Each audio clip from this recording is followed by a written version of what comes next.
Nesse vídeo eu pretendo desenvolver em algo em torno de 10 minutos o que é a CEPAL. Falar brevemente, uma pincelada inicial sobre o que é a Comissão Econômica da América Latina e do Caribe.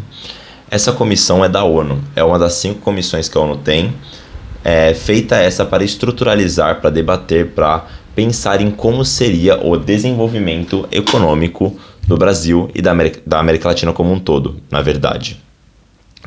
Apesar disso, fazem parte dessa comissão teórica, dessa comissão de debate, os Estados Unidos, o Canadá, a Europa e o Japão.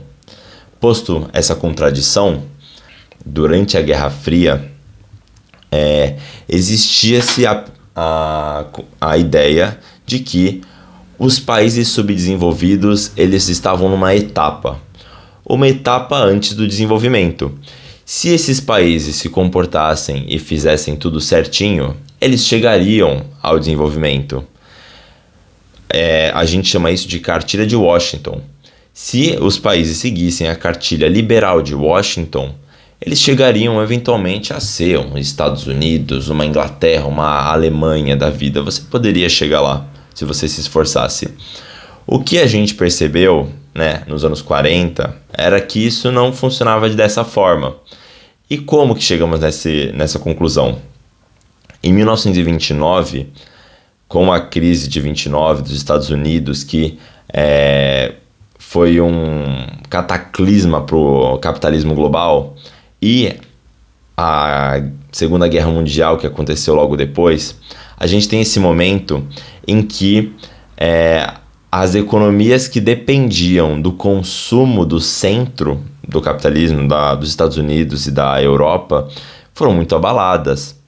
O consumo de café nem diminuiu propriamente dito, na verdade, isso é uma falácia histórica que existe, O que aconteceu foi que outros países começaram a desenvolver, a produzir café, e aí, por exemplo, no Brasil, no caso brasileiro, que é um dos países periféricos aqui, a gente começou a sentir um desgaste muito grande, Porque a nossa economia só depende de café, nossa economia é 100% baseada em cafeicultura, e aí você vai lá e o café não está sendo consumido.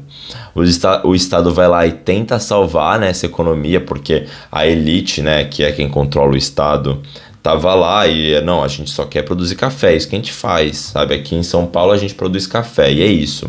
E aí estavam colocando nisso. De forma orgânica, o que começou a acontecer no Brasil, mas em outros países como a Argentina também, de forma orgânica, foi pensar em outras estratégias, em outras formas de se produzir. Getúlio Vargas, por exemplo, por um modelo que eu vou entrar mais a fundo daqui a pouco, conseguiu ir lá e fazer o Brasil sair desse momento sem nenhuma indústria para um país em desenvolvimento, para um país sendo industrializado, E por que a ONU fez isso? Por que a ONU foi lá e ela deixou se criar uma comissão para desenvolver a América Latina? Porque é um dos subterfúgios que a hegemonia global, que o capitalismo global tem para se salvar. A gente estava num momento de Guerra Fria, então o poder de barganha dos países periféricos era gigante, até porque os países periféricos podiam se aliar à União Soviética, que era a última coisa que os Estados Unidos e a Europa queriam. Como vai ser o nosso capitalismo? Como a gente vai se desenvolver? Porque agora que a gente sabe que não dá certo você só seguir a cartilha de Washington, o que a gente pode fazer? Vamos formalizar isso. Porque o que estava acontecendo de forma orgânica, essa industrialização, precisa ser formalizada, precisa ser pensada, precisa de uma base teórica. E aqui que Prebisch, Funkel, Furtado e diversos autores latino-americanos desenvolvem o estruturalismo. O estruturalismo econômico, estruturalismo periférico, não me lembro, que é o modelo econômico que entende que o centro-periferia não é uma condição, uma situação, não é algo mutável, não é como se a gente fosse subdesenvolvido porque a gente ainda não fez a coisa certa e agora a gente precisa se desenvolver. O centro-periferia não é subdesenvolvido, é periférico, ou seja, não é algo mutável, é algo estável, você está na periferia. Estruturalmente o mundo funciona dessa forma, então nós estamos estruturalmente num lugar chamado periferia que nos impede de desenvolver, que faz com que as nossas condições de desenvolvimento sejam completamente diferentes das condições que esses países do centro do capitalismo se desenvolveram. Parece óbvio, mas nos anos 40 não era. Nos anos 40 se pensava em seguir a cartilha liberal de Washington. Outra teoria muito importante que a gente desenvolveu através do CEPAL foi do desenvolvimento por substituição de importações. E é interessante, enfim, o que é isso? Isso foi basicamente o que o Getúlio Vargas fez com o café, né? Que foi um exemplo que aconteceu até antes do desenvolvimento teórico disso, mas que foi um modelo a ser seguido por outros países.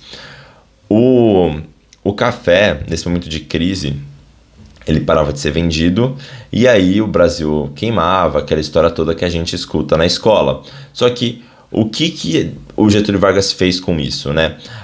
Até então, para importar algo de fora, só a elite poderia fazer, porque era muito caro, porque, né, para ter tanto dinheiro a ponto de você conseguir trazer um produto industrializado de fora, você precisava ser do topo da pirâmide social. Porém, aqui a gente vê um movimento de vamos taxar, vamos proibir importação, né? Vamos ser esse estado totalitário e malvado que proíbe. Aí eles foram lá e eles fizeram isso, eles proibiram essa importação ou taxaram de forma gigante, o que fez com que essas pessoas não pudessem mais trazer esses produtos industrializados de fora. Do contrário, eles tiveram que fazer aqui, né, com mão de obra nacional, gerando emprego de forma nacional. E também fazendo com que fosse possível para pessoas com menos dinheiro que eles consumir esses produtos. É claro que a elite não fez isso de bom grado. É claro que isso foi uma proposta estatal. O Estado foi lá e ele conseguiu, através desse imposto, desse dinheiro, dessa grana que estava sendo gerada através desses impostos, dessas importações, substituir as importações por indústria, né? Infelizmente, como o Florestan Fernandes muito bem fala, né, não houve uma revolução aqui, não houve uma ruptura de poder muito grande. Quem controlava o Estado continuou controlando. Essa elite cafeicultura se tornou uma elite empresarial. Foi esse movimento que aconteceu, sabe? Não vamos nos deixar iludir. Mas o que a gente pode falar claramente que aconteceu aqui é uma industrialização forçada através de políticas estatais. Políticas estatais que tinham que impedir a importação, porque se você permite a importação, a elite cafeicultura ia ficar muito bem na dela, e quem que ia desenvolver o Brasil? Quem que ia desenvolver se a elite estava confortável ali, sabe? Não seria os países estrangeiros. E aí esse é o movimento de substituição de importações, em que a gente começa a ter uma indústria nacional. Novamente, o Getúlio Vargas pegou um momento muito bom de barganha nacional muito forte.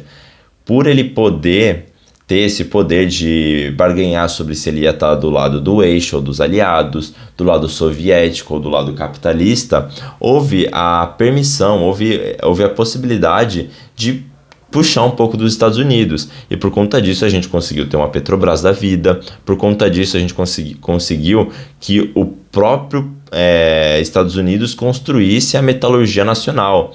Uma coisa difícil de ser pensada nesse momento em que a polarização, a hegemonia norte-americana é muito mais forte do que era nos anos 50, mas que nesse momento também está sendo contestada pela China. Enfim, esse é um modelo de substituição de importação. A CEPAL foi muito importante, apesar de ser sim uma coisa da ONU, uma coisa que joga conforme as regras. A CEPAL até então dentro da estrutura capitalista, ela é a melhor alternativa. Ela é o que permite com que a gente se a gente teve direito trabalhista, se a gente tem indústria nacional, se a gente consegue ter poder de compra, é porque algum dia, sabe, através de situações materiais, claro, mas existem dois braços, né, do material e o teórico, né, e o braço teórico aqui é a teoria cepalina e a teoria estruturalista. Então a gente precisa agradecer muito o Furtado, o Prebisch pelas contribuições que eles fizeram. E a questão é, se naquela época a gente precisou da CEPAL porque o Brasil era uma fazenda da Europa, uma fazenda dos Estados Unidos, se passaram 60 anos e a gente ainda continua se sentindo uma fazenda. Ainda parece que o Brasil é uma fazenda da China, uma fazenda da Europa, uma fazenda do centro. Por que a gente se mantém como periférico, a gente tenta desenvolver, tenta industrializar, mas parece que sempre é até o ponto B, parece que sempre morre quando chega na praia. Por quê? Porque aí a gente tem que pensar em qual seria uma outra alternativa, porque se o modelo de nacional desenvolvimentista não der certo dentro das regras capitalistas, a gente precisa pensar em outra alternativa.